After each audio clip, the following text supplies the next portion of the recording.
You're watching South Asia Newsline, and here are the top stories we're tracking for you on Tuesday, the 25th of April. PM Modi inaugurates India's first water metro, launches infra projects. Explosions at Pakistani counter-terrorism ammunition store kill at least 16. And Mohammed Shahabuddin sworn in as Bangladesh's 22nd president.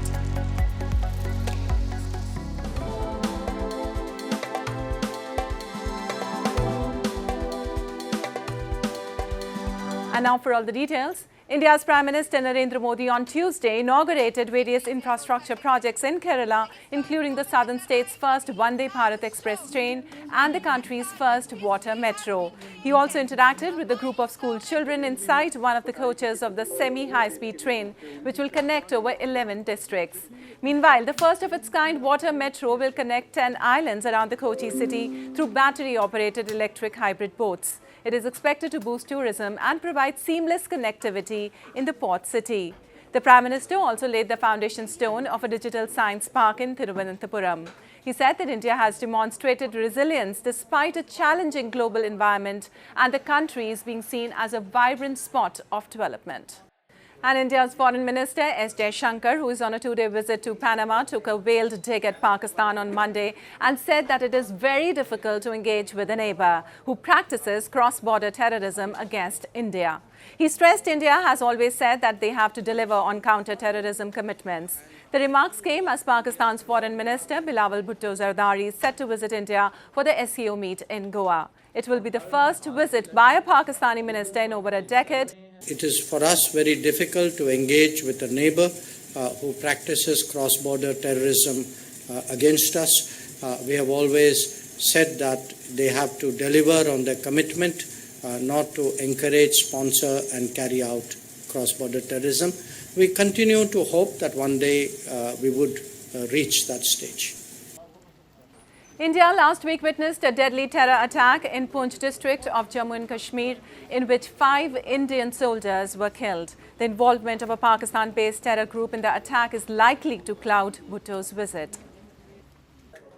Well, 2 explosions in Pakistan's counter-terrorism department's ammunition depot in Swat Valley in Khyber Pakhtunkhwa killed at least 16 people and wounded over 50 on Monday night. Provincial police said that initial investigation suggests that ammunition caught fire, most probably due to an electric short circuit. Prime Minister Shehbaz Sharif on Twitter earlier termed it a suicide attack, but immediately clarified the nature of the blast is being investigated. Pakistani police and military have got a significant presence of their counter-terrorism staff in the region, which was controlled by Islamist militants before they were flushed out in a military operation in 2009.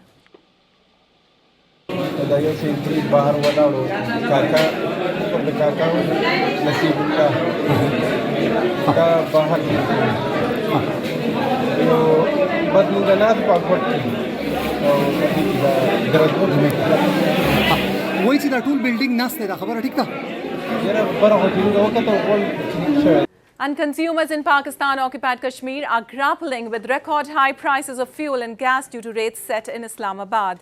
The frequent surge and no standard pricing policy is also hurting businesses. A report.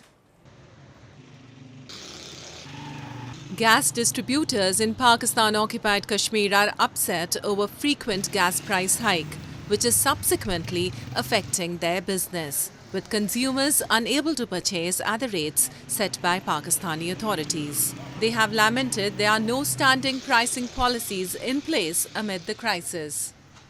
It is hard to buy gas at high cost and sell it while incurring losses. जो उन्होंने rate देना चाहिए हमें वो 2400 है plant का, ताकि वो हम ला के किराया वगैरह डाल के तो 2700 का यहाँ पे बेचें मुजफ्फराबाद के अंदर। लेकिन इस टाइम वो खुद प्लांट वाले 3100 रेट दे रहे हैं हमें, तो साथ कोई इनवाइस कोई चिट वगैरह कोई भी हमें दे नहीं रहे। वो कह रहे हैं जिसको चाहिए वो ले लें, जिसको नहीं चाहिए तो वो जब रेट कम होगा तो हम फिर आप रब्ता करेंगे तो फिर हम आपको देंगे। सिलेंडर की प्राइस में फ़र्क आया, 3200 का भी पीछे से मिल रहा है, तो यहाँ पे रेट दिए हुए 2700, तो इस वजह से दुकानों वाले गैस मंगाते ही नहीं हैं, जिसकी वजह से ना तो ये हमारा ये गाड़ियाँ लगी हुई हैं मुकम्मल अर्सा 10 साल से, ना इनका कोई कारोबार है, और हर गाड़ी के साथ 4 मजदूर हैं, वो भी बेरोज़गार हुए हैं। इस वजह से इंतज़ाम से हमारी ये गुजारिश है कि इसको ओगरा का रेट ख़त्म करके DC साहब के मतहत दिया जाए। Pakistan in recent months has been witnessing economic challenges owing to its incompetent policies. However, this occupied region, which is already marginalized, has borne the major brunt of unfair taxes and high inflation. The Taliban has denied the reports of classified Pentagon assessments stating that Afghanistan has become a significant coordinate site for the ISIS group that plans attacks in Europe and Asia and carries out aspirational plotting against the US. The head of the Taliban's Qatar-based political office, Suhail Shaheen, said that the report is not as per the ground realities in Afghanistan.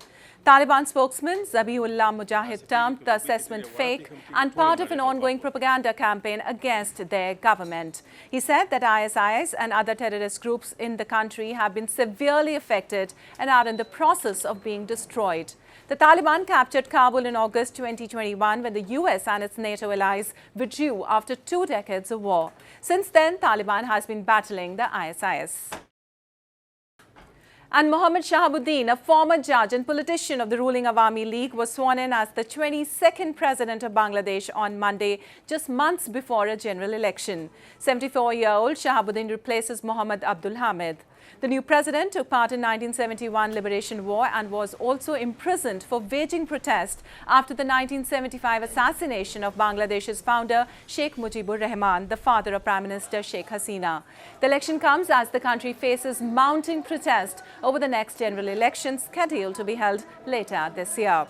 The opposition has been demanding that PM Hasina to step down and a caretaker government to take charge. If she is forced to resign, the otherwise largely ceremonial presidential office could end up playing a bigger role. And the doors of the Kedarnath Temple in India were reopened for devotees on Tuesday. The portals of Kedarnath, one of the holiest hill shrines, are closed in winters for nearly 6 months due to heavy snowfall. Take a look.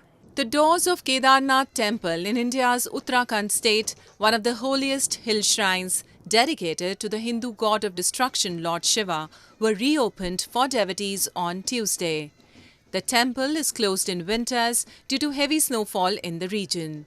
Devotees stood in long queues, chanting prayers as they waited to offer prayers to Lord Shiva.